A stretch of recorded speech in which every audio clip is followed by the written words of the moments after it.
ജനകീയ ആസൂത്രണത്തിന്റെ 25ാം വാർഷികത്തിന്റെ ഭാഗമായി പള്ളിവാസൽ തോക്കുപാറയിൽ രജത ജൂബിലി സ്മാരക മന്ദിരം ഒരുങ്ങുന്നു. പള്ളിവാസൽ പഞ്ചായത്തിന്റെ നേതൃത്വത്തിലാണ് മന്ദിരത്തിന്റെ നിർമ്മാണം നടക്കുന്നത്. 80 ലക്ഷത്തോളം രൂപ വകയിരുത്തിയാണ് മന്ദിരത്തിന്റെ നിർമ്മാണ ജോലികൾ പുരോഗമിക്കുന്നത്. പള്ളിവാസൽ പഞ്ചായത്തിന്റെ 11ാം വാർഡ് ഉൾപ്പെടുന്ന പ്രദേശത്താണ് ജനകീയ ആസൂത്രണത്തിന്റെ 25ാം വാർഷികത്തിന്റെ ഭാഗമായി രജത ജൂബിലി സ്മാരക മന്ദിരം ഒരുങ്ങുന്നത്. വ്യാപാര സമുച്ചയം, library, shuttle court, conference hall എന്നിവയെല്ലാം സ്മാരക മന്ദിരത്തിന്റെ ഭാഗമായി ഒരുക്കാൻ ലക്ഷ്യമിടുന്നു.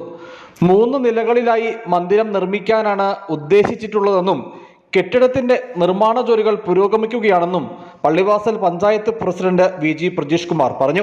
കവിതാ ലൈബ്രറിക്ക് അവർക്ക് സ്വന്തമായി ഒരു സ്ഥലമുണ്ടായിരുന്നു.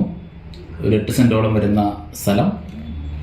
അത് കവിതാ ലൈബ്രറി പഞ്ചായത്തിൻ്റെ അഭ്യർത്ഥന മാനിച്ചുകൊണ്ട് പഞ്ചായത്തിന് കൈമാറുകയും അവിടെ പഞ്ചായത്ത് ജനകീയാസൂത്രണത്തിൻ്റെ 25ാം വാർഷികത്തിൻ്റെ സ്മരണയ്ക്ക് വേണ്ടി രജത ജൂബിലി സ്മാരക മന്ദിരം നിർമ്മിക്കാൻ വേണ്ടി തീരുമാനിക്കുകയും ഒരു വ്യാപാര സമുച്ചയം, ലൈബ്രറി, അതിൻ്റെ 3ാമത്തെ നിലയിൽ ഷട്ടിൽ കോർട്ട് കോൺഫറൻസ് ഹാള് ആയിട്ട് ഉപയോഗിക്കാൻ കഴിയുന്ന സൗകര്യം, ഇതെല്ലാം തന്നെ അടങ്ങുന്ന കെട്ടിടത്തിൻ്റെ നിർമ്മാണ പ്രവർത്തനങ്ങൾ മുന്നോട്ട് പോയിക്കൊണ്ടിരിക്കുകയാണ്.